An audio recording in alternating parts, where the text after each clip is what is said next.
was in golf gear still. Like he had a tee in his ear and his pocket and was wearing golf shoes, and it was a Redskin. It was whenever we played the Redskins. And I'll never forget that. I'm like, we're not the same. And then there was 2 other old school Oakland Black Hole members screaming at the guy because he had a flag. And I always forget her name. One of the girls went up and yanked his flag out of him and threw it, and security just laughed like, dude, you can't do that down there. This whole row is just Oakland fans. Like, it only goes like 2 rows up. These are all Oakland fans. You can't do that. And I was dying. I'm like, bro, it's just different, man. For sure. Yeah, different for sure. But no, I talked about it today. We'll get a couple people in here. But I talked about it today on X and on my Instagram. The resale market is killing home games. I actually had a conversation with one of the ticket reps whenever we played the Steelers last year, the year before, whatever it was. It was the highest market ever for a resale game in NFL history. 70% of tickets, 70% of original tickets were sold the Raiders-Steeler game at Allegiant. And it was about 65 to 75% Steeler fans were there. It was nuts. So I to me, it's the resale market's killing it. That's why I pulled up the things with the Golden Knights, and I talked about it too. The Knights had this thing called the Knights Pledge, which I'm in agreement with. You can't sell your playoff games. You only can sell a percentage of your tickets, and you better have a damn good reason for not going. And for people that have 50 seats, it's gonna make them sell their PSLs. And I think that's true. Once we start winning and we have a playoff game and it's not a home game, I think Mark will make the call and make it so we can't sell a lot of our seats. The Warriors did it. The Knights did it. Other teams have done it in the past. The NBA, it's a little bit easier because it's smaller stadiums. But I'm in agreement with that. And it helps people that aren't PSL holders because it doesn't price you guys out. You can go to more games. Like, I get pissed when I see a ticket for $1,500 a piece. I'm like, Jesus Christ, dude. I'm like, that's so much money. Like, people can afford that shit. It prices a lot of people out. A lot of people don't want to go for that. You know what I mean? Like, it's like that Dallas game last year. It was like $1,200, dude. Like that is crazy. You know what would you rather do? Take you and your family to Disneyland or go to a Raider game? Because that's what you're. It's a no-brainer, man. It's a no-brainer. Yeah, it's a no-brainer. You know? Yeah, it does suck, and I felt like that was going to happen once the Raiders moved here because most people bought it for the profit. You know, most people aren't Raider fans; they bought it for the profit. And I have a lot of friends that are hardcore Raider fans, and they're like, "I don't want people selling tickets. They won't sell them unless you are a Raider fan." You know what I mean? They were like, if you're not a Raider fan, I'm not selling it to you. And that's just what it is. You know, I wish people had that mentality because a lot of people, they want to give us crap about saying that, well, look at the Raiders, no one shows up. But the problem is that this is a town that's a transit town. People come here to vacation. So, you look and say, hey, well, Raiders play the Bills. Okay, cool. Well, we can go ahead and make a vacation out of this. So then they're going to book that. You know what I mean? So a lot of people, like I said, they get priced out that way because by the Raiders coming and not being like the Golden Knights was like a team that was made for here, right? You're not going to get hardcore Dallas fans or hardcore Charger or Eagle fans that's going to convert to being a Raider just because they're here. So that's kind of what kind of the problem is a little bit to me. But also, like I said, you price out the normal fan, man, because a lot of people look at those tickets and it's crazy. You know, they did that on purpose. Like that's where I talk to people about that. I think they did that on purpose to price out a lot of the Oakland fans because Oakland wasn't fan friendly. But it was fun. Yeah. That's the difference. Yeah. Big difference. It was fan friendly if you were an Oakland fan. That's what it was. They want Vegas to be fan friendly to everybody. And it's we don't have home games, man. It's freaking horrible. Yeah. So it's just I really hope they do something about it. Because people say, oh, it's the market, that's part of the game. No, other teams have gotten against this and saying, like, Green Bay does it. You can only sell so many of your tickets, or you have like a list of people that can transfer it to. And then you can sell them, and that's it. But you're expected to be in your seats. And I think if they did that, it would drive the prices down. It would drive the PSLs down. Because at the secondary market, like, we're not sponsored by Ticketmaster. The NFL is. The Raiders aren't. Yeah. I don't know if they're getting any revenue from that, but they say they're really not. Like, second stream and third stream revenue doesn't go to them. So all it does is hurt the consumers. So I would really love to see them do something about it and regulate it. And I talked to somebody about that prior on the inside. They said it would cost millions of dollars to regulate it. That's why they haven't really done it. It would take more manpower than what they have now. They would have to do zip codes. They'd have to cross-reference. But what the Knights did is they had a Knights marketplace where you were forced to sell transfer your tickets to if you had to. So they're like, they tracked it. They said, okay, hey, Greg sold all of his tickets. Why? Why did Greg sell all of his tickets? Oh, Greg's a reseller. All right, let's pull his PSLs. Stuff like that. You know, I thought I heard last year somebody had one of the games that was like high profile game. I don't know if it was the Texans or something. They only sold it to people. You had to be like in that zip code or something to like buy it or something like that. They monitor zip codes. So like they would do like you know, Dallas area, certain area. Like for us, we could do LA area. You know, it might mess it up in Charger games. We do LA area, Vegas, the Bay Area. You know, different parts of California, because that's where the Raider fans are. And if you got somebody, oh, hey, you got a Green Bay game and there's 30,000 tickets being sold to Wisconsin zip codes, you know, like, hey, you know, give them a section. Give them a section. You know, I think you have to regulate it somewhat, because season tickets are sold out. They're sold out. There's stuff on the PSL marketplace, but they're sold out. We don't have a single seat. There should not be an empty seat at most of these games, and there is. So it's just, I know a lot of people too. They say like they sell the ticket outright. You know what I mean? To sell to you, because Ticketmaster does take a big chunk. So some people are like, hey man, I can give you a ticket for like $220. You know what I mean? Because I'm not sure exactly the chunk that they do take out, but I know a lot of people do complain about that as well. So some of the Facebook places are a little bit better. I know I'm not going to say what they charge, but it's way less than Ticketmaster, way less. And I've used them personally. I'm like, hey, can you get rid of this ticket at face value? And like I've even taken, you know, hey, I'm going to take a hit of, you know, their fee just to get rid of it. I was like, it has to be a Raider fan, done, and it's gone within 10 minutes. So you know, I think they're going to start to regulate that a little bit, especially if we make the playoffs. Watch, they're not going to let them sell the playoff games, because if we get a home playoff game in Vegas, they're going to be like, hey, you guys can't transfer, you can't sell, has to be in Vegas, you have to get approval, you know. And if they do that, it's going to be hilarious. And I know that the casinos are going to get more pull, but like the average folk that have 2 or 4 tickets, they're going to regulate us, and I can see it coming.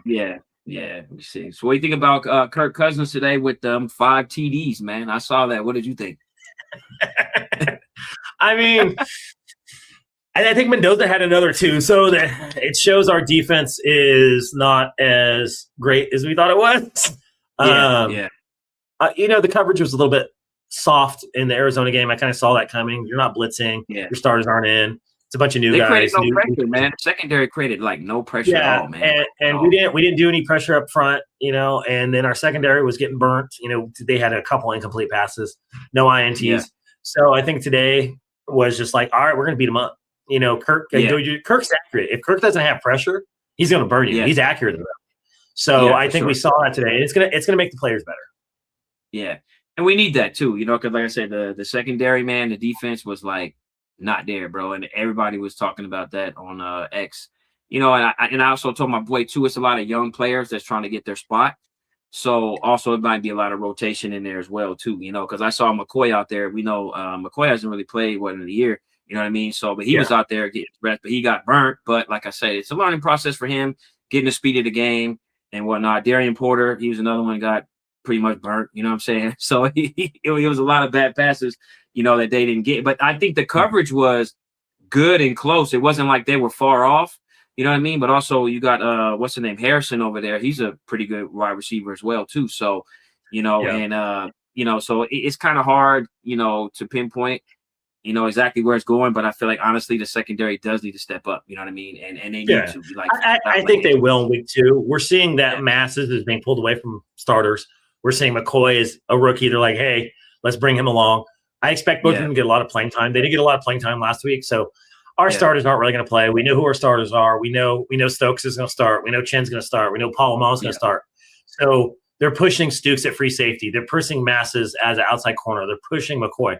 They want these guys to get reps because none of them are expected to start this year. I think McCoy's the only one that's expected to start somewhat near the end of the year, and that's probably only if an injury happens. I think he's going to be like that. You know, you call him like quarterback 1-2, like they don't start, but they play a lot. I think that's what McCoy's going to be by the end of the year. Yeah. Got a couple of things on IG over here. Someone said, F it, come back to Oakland. My boy OTC Raider said that. And Hayward said Vegas will never be Oakland, which we kind of know. My homie said, I grew up right next to the Oakland Coliseum. So one of my friends asked me, he said, what would your thoughts be if the Raiders were to come play one more game in Oakland? I told him, I said, bro, I don't even think they got any seats over there like anymore. I know people like, you know what I mean? Like, you know, some people tore the seats up, but he said, what would that be? And I was like, I don't know if it would happen. I doubt it would happen, but he was like, would you? That was a question one of my boys asked me at work. You know what I mean? Like, that how would you be feel the wildest, most overpriced game. We think Vegas prices are bad. If they came for one game in Oakland Coliseum, and they had to replace the seats, because myself, I took like 30, so I don't know where those seats are anymore. Well, I'm saying that because I know you got a couple seats. You know what I'm saying? So, but I know people seats, you know what I mean? Yeah, so it would be a blast. I don't think it's ever going to happen because of licensing and things like that. Yeah, it was just something in the air that my boy was talking about. You know what I'm saying? You know? Yeah. What about Benson Besh week 2? What you think about them? So I think one thing with Besh, Besh showed he's a game guy versus a practice guy. I think in practice he wasn't being targeted because they wanted to see what these rookies can do. But in the game, he wasn't even in the game, he wasn't getting super separation. But when the ball was there, like the touchdown pass, perfect throw. Yeah. It was a perfect throw. It was between two defenders. Besh knew where to go. It was in zone coverage. He dropped between the guys, and Mendoza threw it at his ankles, like his thighs. So he caught it, dropped him. So not only did he put it in the perfect spot, Besh knew how to catch it, and he was protected while he caught it. I saw that. I'm like, that's an NFL throw, because like somebody like Geno Smith, AOC, they would have hit him in the chest, and he would have got cracked. He's like, no, we're going to protect you. That was perfect on both ends. That was perfect on both ends, man. When I saw that pass, I was like, man, this is like really like a straight up NFL throw right there. You know what I'm saying? Yeah, it was an NFL throw. That is the best way to explain it. That is a NFL caliber throw, regardless of how short it was. Yeah. And Besh guy, like I said, he was quiet. But go ahead. No, I was like, he didn't get as much separation as I wanted in most of his catches either. That was the thing that he was still being guarded very well. But the thing is, the 50-50 ball he can get. It reminded me of like a bigger Hunter Renfrow, but not as crisp route running. Yeah. Because Hunter would just juke the hell out of people. He just couldn't run away from them. So like, you know. And it's weird because he would like juke, and then right when he got that little bit of separation, the ball's like right there. You know what I mean? So he didn't have a lot of separation, and it does kind of remind me of like Besh. You know, he's just a little bit bigger than Renfrow. You know what I'm saying? And he's listed at 215 now, so I think he's gained a little bit of weight. He looks bigger. He looks like he looks bigger when he's going to be that slot possession wide receiver. I think people are knocking him because he's a second round pick. If he was like a third to fifth round pick, people be like, oh my God, he's amazing. But he's a second round. He's expected to get 1,000 yards. I don't think he's going to be that guy. I see him as like tweener that's like 700-800 yards, 5-6 touchdowns. He's always going to be wide receiver 2 because of not the explosiveness he has. But I agree. I agree with that. Yeah, and now we did have some bad news. JPJ. Yeah. He went down in the red zone or something, right? And then I guess he went with the trainer, but I don't know what happened. He twisted his ankle or something, or what? I'm not worried about it. He's a 350-pound man. Like, they beat up their legs. They're all taped up. It's practice. Yeah. He's gonna chill for 2 days, and then he's gonna play some on Thursday. I'm more worried about Rodgers getting a starting position over him because I want JPJ to start. I think he's skilled enough. Yeah. And it still scares me that Buford has just been given this position. There is no competition at left guard. You hear the competition between Zune at tackle a little bit with Glaze. You hear JPJ and Rodgers, and Buford's just like, oh, hey, you got the job. It's like, great. You played for Shanahan last year, so you automatically get a starting position. So it's a little bit worrisome. Yeah. I would really hope that they put some competition over there because I think Rodgers starting with JPJ gives us the best chance to win. Yeah, I think so too. I saw that during practice. I think towards the end they were swapping him out with Rodgers and whatnot towards the end. But like I said, if he's injured, man, I don't know what, we'll see what's happening with it because they got what they already hit the road already. I saw the Raiders they're already flying over to Texas, right? They got the game, so we'll see if he's playing and what's going on. You know what I mean? And we'll have an eye on that for sure because you already know. I know you're going to be looking at that for sure. You probably be looking at that the first one to see if he's out there. But like I said, it's like looking at. JPJ one of those guys that also like fan favorite. We're rooting for him, but it's like, man, this is like the second year, like I said, a different regime and coaching staff that's still kind of eyeing this guy like, hey, this guy might not be the number one. You know what I'm saying? So, we got to figure out what's going on. But like I said, we don't want to see him injured, like I said, but we'll see. No, we want to see him play. I think he'll play. Yeah. Now, with week 2, this is one of the things I kind of highlighted on X, and there's 2 aspects of it. The first one is Washington only had 6 carries. He had the most carries. I believe he played the most plays at running back, but he had a lot of passing. We're throwing the ball a lot. I think we have more of a heavy Washington week 2 and throw Lobby in there and Hemby to see what they can do because neither one of them had any flashes. I still don't know who running back 3 is going to be. I think Lobby is in the lead because he's special teams, but I think Washington, they're going to go out there, give him close to 10 carries and say, hey, we want to see if you can get to the next level again because Thursday, he did exactly what we thought. He broke that one run. That's what he's going to do. Genty's going to be the wrecking ball, and he's going to come in, and he's just as fast, or if not faster than Genty. He's more explosive, I would say, just not a more complete runner. So he's going to come in and get those long carries. He's going to be that home run guy. And I think we're going to see that in week 2. I think he's going to get 10 carries. I think he's going to have another 40 to 60 yards, and he's going to break one for like 15. I expect a really heavy because they want to see what they have. Yeah, I watched that play, and I saw the way he saw the block, and he understood that play. And if you just see each way he cut, and then he just ran for it. You know what I'm saying? Like, he avoided contact, and I was like, that right there is like, good. Let me see what the comments say. That right there is good to see. You know what I'm saying? Like, because that's what we need. You know what I mean? And I know there's a lot of issues with the O-line. The O-line seemed to look a little better to me, honestly. What do you think? When I saw it, it looked a little bit better. I know they had a sack. I know Cousins didn't get sacked, but I know Fernando had one, and I know AOC had one, but it did look a little better. Someone said I like the footwork, huh? I like his footwork, too. It looks so smooth, man, when I looked at that play, you know? He's quick. He's going to play a lot more. He's going to play a lot more than we probably think. So after I saw him and I saw him in practice, I'm like, man, dude. He looks like a man. Like, he's a big running back, like 6'2", 220, runs a 4.40. I saw him returning kicks. I'm like, Jesus Christ, man, that guy running at you full speed is absolutely. If you're a wide receiver 5 or a rookie cornerback that's undersized or maybe not as skilled, and you got a actual legit running threat that's 6'2", 225 running full speed at you at 4.3 speed, that's fucking terrifying. He's going to return kicks. And everybody's like, that's stupid. He's too big. I'm like, I guarantee they're going to put him back there because of his athletic ability. Him and Benson, they're going to put him back there to see what's going on. And I was like, it's probably not going to happen that much because he's going to get so many carries. And if he gets hurt, that's detrimental. So I was like, but they're going to be practicing it just because of his athletic ability. You put your ball in the hands of your athletes. For sure. Someone asked on IG, Flacco, he said, you guys think Jacob will get any reps? Talking about the quarterback.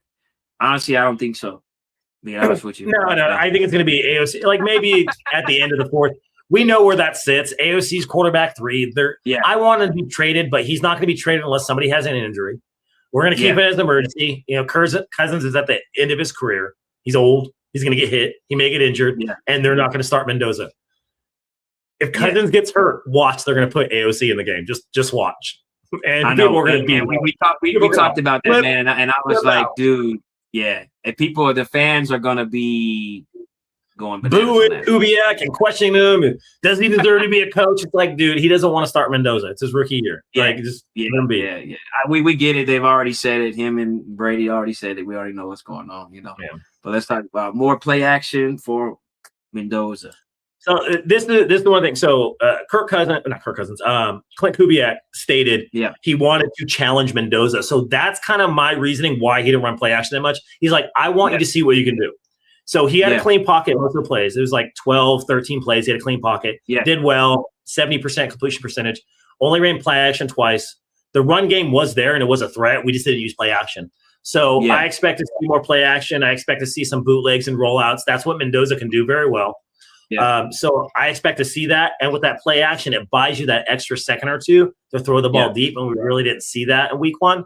So I think they might do that a little bit. Get Washington going, run a play action, and let Mendoza rip it a few times or AOC. So I think that's going to happen. Go deep. I want to see him go deep, man. I want to see a nice nobody went deep last week. It was frustrating. I want to see a nice deep ball, man. Like, you know what I'm saying? And also when I looked at those plays, it was no like easy plays. They ran some pretty hard plays. It was nothing like we're just running no basic stuff. And I like that for Kubiak by him doing that. Like I said, it was not like, okay, we're going to run the easiest plays, try to make him look good. Like, it was challenging. Everything that he ran was ran a pro-style offense, and they made him read. That's what I saw. And I was telling them, like, they're making him be a quarterback. They're not. And in the regular season, I don't think that's what they would do. In the regular season, they would use play action. They'd have him rely on Bowers. They'd have him rely on Genty. They're like, no. We want you to learn how to read defenses. We want you to get used to the speed.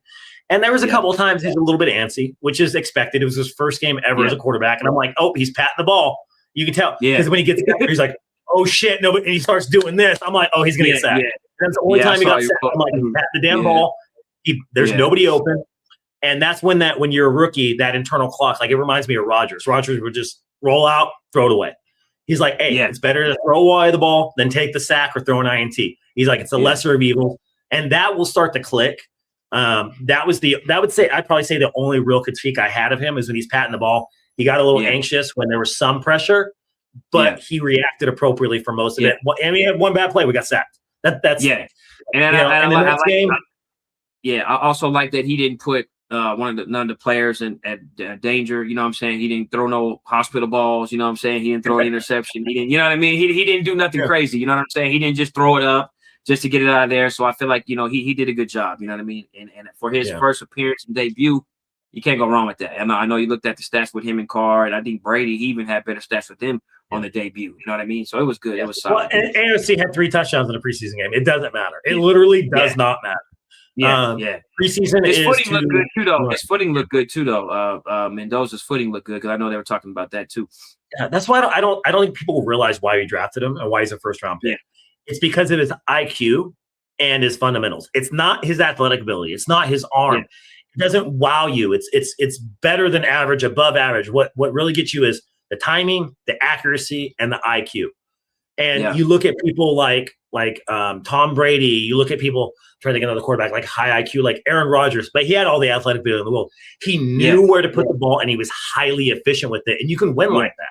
So I think that's why they drafted him, not because of the cannon, not because he can run a 4.4 40, not because he's just a massive human being. No, they got him because of the high IQ, and you saw that in the game.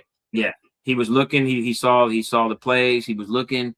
I saw him roll out, look this way, see he was open, didn't make no mistakes, and he didn't rush. So I'm looking forward to seeing this week as well, coming up in 2 days on Thursday against the Texans. So that's the next preseason game, you guys. Texans, I think the spread is like 0.5 or something like that. So they're going to be going on the road. It's going to be a little bit different. Yeah, it's even. It's going to be a little bit different on the road, a little more style. I took the over. 40.5. That's what I bet higher on the over.